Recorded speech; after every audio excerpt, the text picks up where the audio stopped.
कामरान भाई, बहुत शुक्रिया आपका कीमती टाइम का। अस्सलाम वालेकुम everybody. So, Bismillahirrahmanirrahim. Assalamu alaikum. Thank you everyone for joining in. And Yasir, आपका शुक्रिया, आपने भी वक्त निकाला. Please. एवरीबॉडी, जैसे कि आप जानते हैं, मैं टोरंटो सराउंडिंग्स में रियल एस्टेट में हूँ और लोगों की हेल्प करता रहता हूँ कि क्या पॉसिबिलिटीज हो सकती हैं।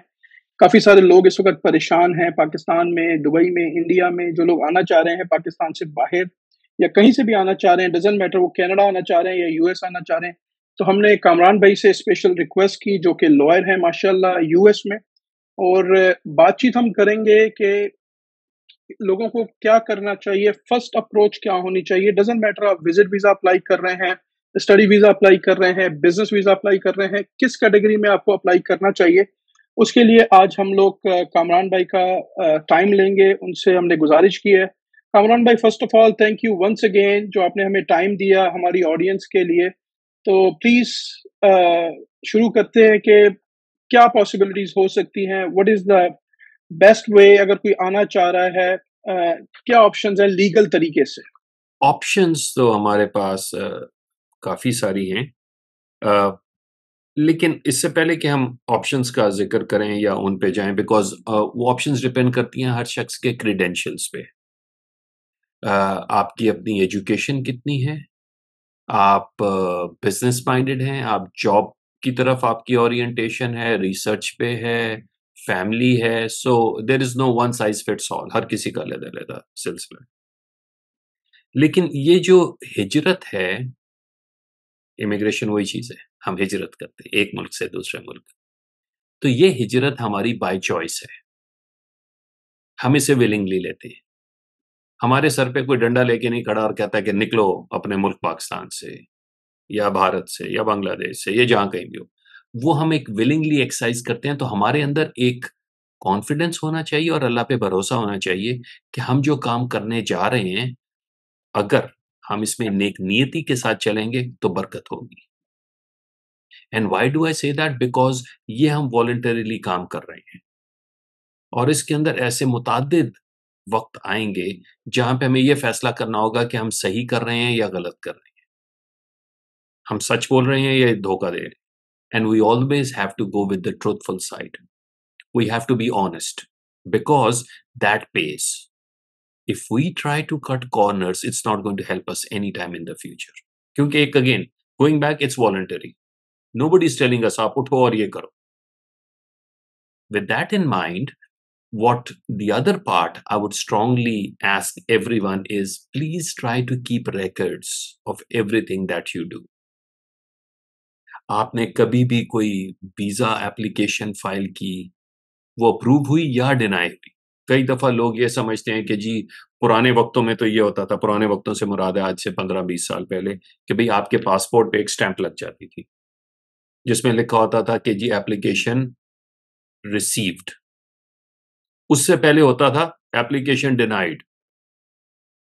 अब कुछ भी नहीं होता, तो वो कई दफ़ा खुश होते हैं, भई मेरा पासपोर्ट तो साफ़ है, इस पे कुछ भी नहीं है, ज़रूरत ही नहीं है। वो डेटा है उनके पास। प्रॉब्लम ये है वो डेटा आपके पास नहीं है और जो आपकी लाइफ़ है।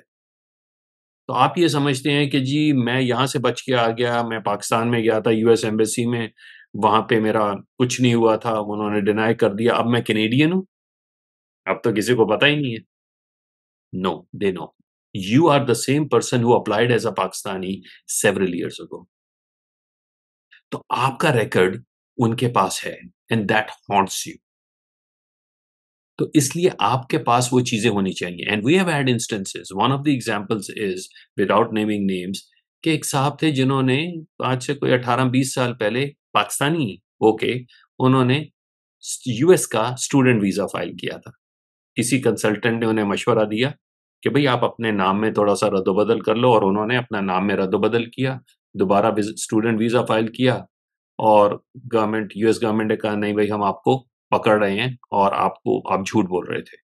उन्होंने वो एप्लीकेशन वापस ले ली, कहानी खत्म हो गई। कई साल के बाद वो कैनेडियन बन गए और कनाडा में रहे। अब वो कहते हैं मैं कैनेडियन हूँ, अब तो कोई मसला नहीं है ना। क्रॉसिंग द बॉर्डर उन्होंने कहा भई आज से इतने साल पहले आपने as a Pakistani application file की थी, वो हमने रिजेक्ट की थी, सिस्टम में आप अभी भी हो।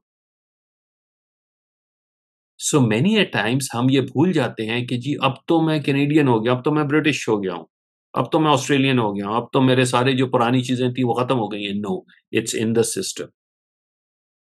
सो maintaining the records is very important and the reason I say so is Yasir, क्योंकि जो आपका रिकॉर्ड है, what the US government does not like is that you provide contradictory information.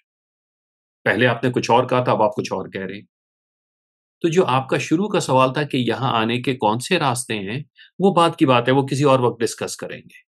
लेकिन अभी ये देखना है कि आप जब भी कोई नई चीज़ करने जाते हैं, आप ये देखें कि पहले क्या कुछ किया है। कोई ऐसी बात तो नहीं मैं कर रहा, जो पहले कही हुई बात या लिखी हुई बात से कॉन्ट्राडिक्ट कर रही है। Because that is one thing which hurts a lot. And this I do not mean by anyone who's approaching my office as a lawyer.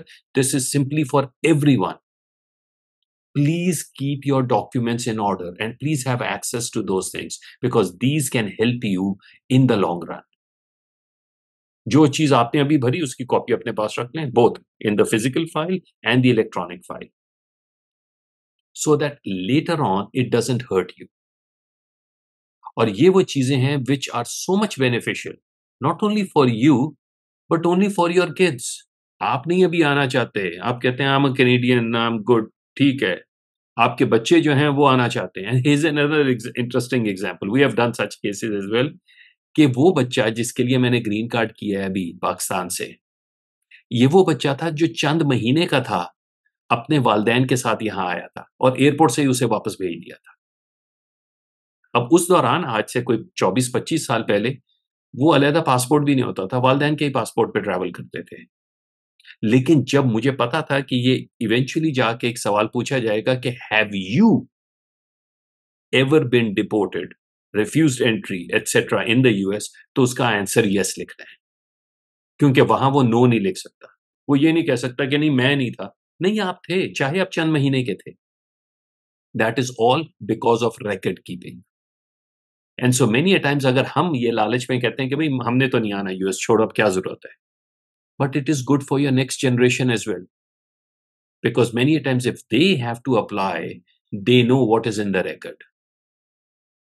और जिस तरह it's a very common thing कि parents normally don't tell anything to kids who are even up until the age of 8 or 10, because the kids also don't realize मैं कहाँ हूँ क्या नहीं हूँ. So I mean you can blame the kids. So but things are happening at that age as well. So they need to know, and that all is based on retention of the records. आप अपने पास अपने documents रखें, वो documents आपके पास हैं, उन्हें share कर दें बाकी अपने रिश्तेदारों के साथ, and once you have them, then you devise the strategies कि मैंने आगे और क्या काम करना है।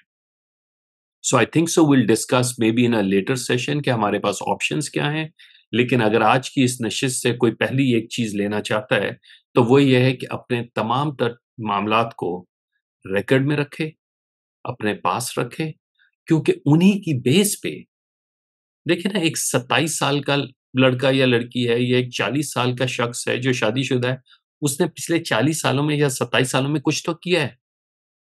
वो रिकॉर्ड उसके पास होना चाहिए, ताकि इन द फ्यूचर जब वो मेरे पास आता है या किसी भी लॉयर के, भाई मेरे पास क्या ऑप्शंस हैं?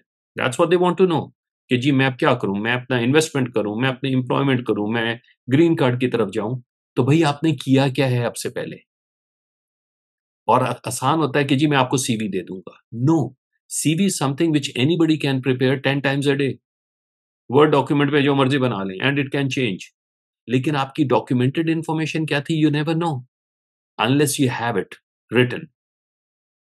So, the one thing to take away from today's discussion is please keep records. Keep them in more than one places so that later on, when you have an access or you have a reason to apply for any immigration wherever, you do not have contradictory information. Kamran भाई, thank you. आपने माशाल्लाह बहुत अच्छा advice किया लोगों को कि definitely जो लोग कर रहे हैं अप्लाई, तो डॉक्यूमेंट्स का ट्रैक बहुत ज़रूरी है।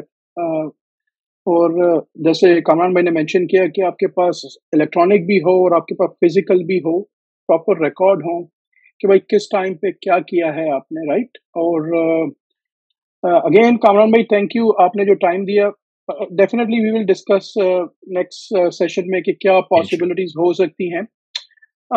Before we end, just a quick question, काफी सारे लोगों की पोस्ट वगैरह मैं देखता रहता हूँ जो कि विजिट वीजे पे यूएस आते हैं और वो ओवर स्टे कर लेते हैं। तो उसकी क्या, थोड़ा सा अगर आप इस पे रोशनी डाल दें कि उनको अप्लाई करना चाहिए while they are in US, या वो वापस उनको अपने टाइम फ्रेम में 6 महीने का जो होता है उसमें चले जाना चाहिए? अगर तो वो 6 महीने के अंदर ही कुछ कर सकते हैं तो ज़रूर करें। ठीक है। लेकिन अगर जो आपने कहा वो ओवरस्टे हो गए हैं, तो बहुत कम चांसेस हैं कि वो वापस स्टेटस में आएँगे। क्योंकि the thing which is very important is कभी कोई ये नहीं कहता या आपने किसी से भी सुना नहीं होगा कि अपना वीज़ा मेंटेन करो। हमेशा होता है अपना स्टेटस मेंटेन करो। क्योंकि वीज़ा हमेशा बाहर से मिलता है, एम्बेसी से। स्टेटस का मतलब है कि आप यूएस के अंदर हैं और आपने उसे मेंटेन करना है और अगर आप ओवरस्टे हो गए, तो आपने वो जो स्टेटस जो मुद्दत आपको मिली थी, उससे तजावुज़ कर लिया है। अब now there is only a discretion, उसे कहते हैं नंक प्रो टंक, कि go back in time and allow me to maintain my status.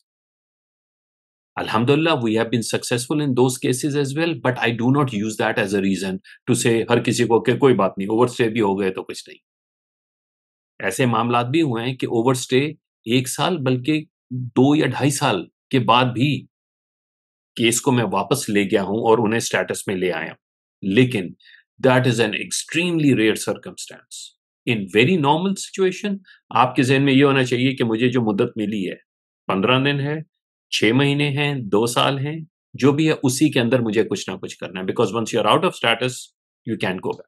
जैसे कि कामरान भाई ने मेंशन किया कि अगेन स्टेटस बहुत इंपॉर्टेंट है। डज़न्ट मैटर आप दुनिया में कहीं पे भी ट्रैवल कर रहे हैं, तो आपको ये मेक श्योर करना है कि जो भी आपका टाइम फ्रेम है, आपको जिस कंट्री ने अलाउ किया है, आप उसी टाइम फ्रेम में वहाँ पे रहें। अगर आपको एक्सटेंड कराना है, तो उस टाइम फ्रेम से पहले करा लें। कामरान भाई, once again thank you very much. मैं आपकी जो इन्फॉर्मेशन है वो डिस्क्रिप्शन में शेयर करूँगा। किसी को आपसे कॉन्टैक्ट करना हो, तो what is the best option? क्या वो आपको ईमेल करे या what is the best option? Email is the best mode of contact क्योंकि अगर वो फ़ोन भी करेंगे, तो उसमें भी we'll ask them to send it through email because that's where we can have the consultation and we'll have it on the bottom of the screen as well. Otherwise, it's help@kimlawus.com. तो मुख्तलिफ email addresses हैं, वो हमारी website भी है, उस पे भी जा सकते हैं, kimlawus.com. And we try to have everybody on a one two one consultation ताकि उनसे तफसील से बात हो सके कि उनके पास क्या ऑप्शंस हैं।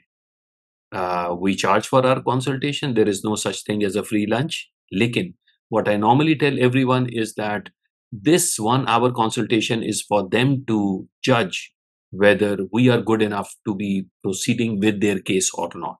क्योंकि अगर हम उस 1 घंटे में ही तकरीबन उन्हें सही तरीके से जवाब नहीं दे सके, तो they do not need to spend any more money on us.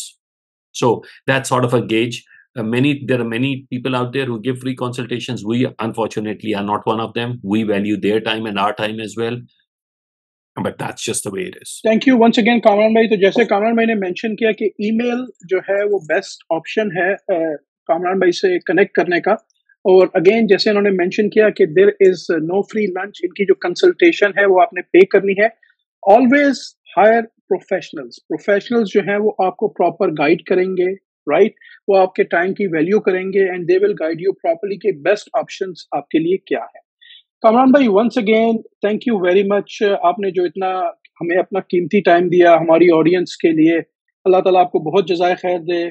Thank you once again and अस्सलाम वालेकुम। Ji walaikum assalam. I would, at the parting note, I would like to thank everybody who's listening to it.